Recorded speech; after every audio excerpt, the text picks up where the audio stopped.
राज्य शासनाच्या धोरणानुसार दिव्यांग व्यक्तींचा सर्वांगीण विकास व्हावा यासाठी महानगरपालिकेच्या माध्यमातून दारिद्र्य निर्मूलन समिती अंतर्गत विविध दिव्यांग कल्याणकारी योजना आणि महिला व बालकल्याण समितीच्या वतीने विविध योजना राबवण्यात येतात.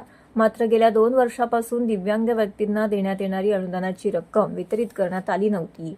याच पार्श्वभूमीवरती खासदार नरेश म्हस्के यांनी महापालिका आयुक्त सौरभ राव यांच्याशी याबाबत चर्चा केली.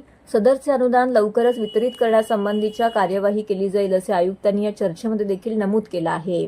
दिव्यांग व्यक्तींसाठी राबवण्यात येणाऱ्या कल्याणकारी योजनांसाठी दरवर्षी महानगरपालिकेतर्फे एकूण बजेटच्या 5% इतकी रक्कम राखीव ठेवली जाते.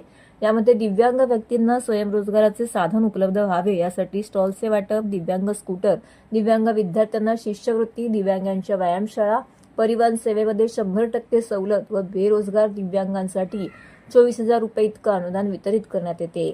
परंतु मागील 2 वर्षापासून सदरचे अनुदान बंद झाले असल्यामुळे दिव्यांगांना अनेक समस्यांना सामोरे जावं लागत आहे.